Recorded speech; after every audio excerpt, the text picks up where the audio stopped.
आप सभी लोगों का स्वागत है जी के मस्ती एमएस में। आज हम आप लोगों को जो बीए और कंपटीशन के लिए जो वीडियोज बना रहे थे, उसी के अंतर्गत अगला वीडियो आ रहा है, जिसमें हम आप लोगों को इंग्लिश लिटरेचर के जो पीरियड हैं उनके बारे में अवगत करा रहे हैं। Periods of English literature, the division of the continuity of English literature into segments of time. मतलब टाइम के अकॉर्डिंग कौन कौन सा पीरियड है उसके बारे में बता रहे हैं। अप टू 450, मतलब 450 तक।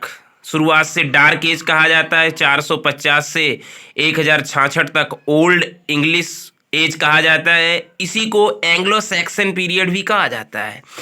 और 1066 से 1500 तक, 1066 से 1500 तक मिडिल इंग्लिश पीरियड कहा जाता है, और इसी को एंग्लो नॉर्मन पीरियड भी कहा जाता है। तो ये तो 1500 तक हुए। अब आगे देखिएगा, 1500 से 1600 तक का रिनेसा एज कहा जाता है, या इसे अर्ली मॉडर्न एज भी कहते हैं। फिर रिनेसा के अंतर्गत कई पीरियड आते हैं, जैसे 1558 से 1603 तक का एलिजाबेथन एज आता है। 1603 से 1625 तक जैकोबियन एज आता है। 1625 से 1649 तक कैरोलिन एज आता है। 1649 से 1660 तक कॉमनवेल्थ पीरियड, या इसी को पोरिटन इंट्रोगिनिंग्स पीरियड भी कहते हैं। तो ये तो 1500 से 1600 तक रिनेसा, इसी के अंतर्गत 1658 से 1603 तक एलिजाबेथन एज, 1603 से 1625 तक जैकोबियन एज, 1625 से 1649 तक कैरोलिन एज, 1649 से 1660 तक कॉमनवेल्थ पीरियड या पोरिटन इंटर। तो ये एज बहुत इंपॉर्टेंट है बीए के हिसाब से, और टीजीटी पीजीटी के हिसाब से कभी कभी पूछ देता है कि एलिजाबेथन एज कहाँ से कहाँ तक, उसका टेनर क्या है, उसका पीरियड क्या है। तो 1558, 1603 इस तरीके से। आने वाले समय में काफ़ी सारी सीरीज हम टीजीटी पीजीटी की सारे नोट्स आप लोगों को हम दे देंगे। 1660 से 1798 तक का जो पीरियड है, दी न्यू क्लासिकल पीरियड इसको बोलते हैं। इंग्लिश में इसको न्यू क्लासिकल पीरियड बोलते हैं। फिर इसके कई भाग हैं, जैसे 1660 से 1700 तक का जो है उसको रेस्टोरेशन पीरियड कहते हैं। 1700 से 1745 तक का जो भाग है उसे the Augustan age of Alexander Pope कहते हैं। कभी कभी कुछ लोग कहते हैं कि न्यू क्लासिकल पीरियड ही रेस्टोरेशन है, अगस्टन एज है, लेकिन नहीं, इसका अलग अलग डिवाइडेशन हुआ है, उसको हम डिटेल से पढ़ा रहे हैं। 1700 से 1745 तक दी अगस्टन एज या age of Alexander Pope. 1745 1745 to 1798, मतलब 1745 से 1798 का जो एज है उसे एज ऑफ सेंसिबिलिटी कहते हैं। इसे ट्रांजिशनल एज पीरियड कहते हैं, या एज ऑफ डॉक्टर जॉनसन कहते हैं।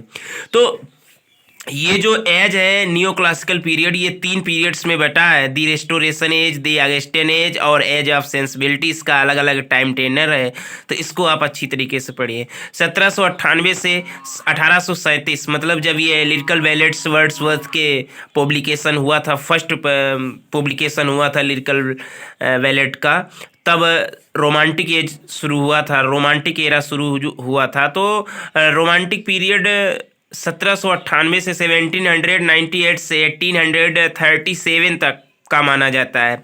1837 से 1901 का पीरियड जो है दो विक्टोरियन पीरियड इसे कहा जाता है। इसके भी 2 भाग हैं, जैसे 1848 से 1860 तक इसे कहते हैं प्री रेफेलेटीज एज, और 1880 से 1901 तक का जो है एस्थेटिसिज्म या डिकेंडेंस पीरियड भी कहा जाता है। तो ये जो पीरियड है इनको अच्छी तरीके से आप याद करें, बहुत इम्पॉर्टेंट होने वाले हैं। और 1901 से 1945 तक का जो एरा है वो मॉडर्न पीरियड कहलाता है। आगे 1901 से और 1914 तक का जो पीरियड है उसे हम एडवर्डियन पीरियड कहते हैं, क्योंकि इस समय एडवर्ड राजा का शासन था ब्रिटेन में। 1910 से 1936 तक का पीरियड जर्जियन पीरियड कहते हैं, और 1945 से पोस्ट मॉडर्निज्म कहा जाता है। और high modernism start from 1914, the beginnings of the first world war. मतलब ये हाई मॉडर्निज्म जो एरा है, वो जब प्रथम विश्व युद्ध स्टार्ट हुआ था 1914 से, तब से ये हाई मॉडर्निज्म एज स्टार्ट हुआ। 1945 से पोस्ट मॉडर्निज्म कह सकते हैं। तो ये तो कुछ एरा थे, इनको बार बार छोटे छोटे वीडियोज हैं, इनको आप सही से अगर पढ़ते हैं काफ़ी सारा आपको सफलता मिलेगा, काफ़ी नॉलेज मिलेगा। और अगर आपको ये वीडियो अच्छा लगा हो तो प्लीज़ मेरे चैनल को सब्सक्राइब करें। धन्यवाद।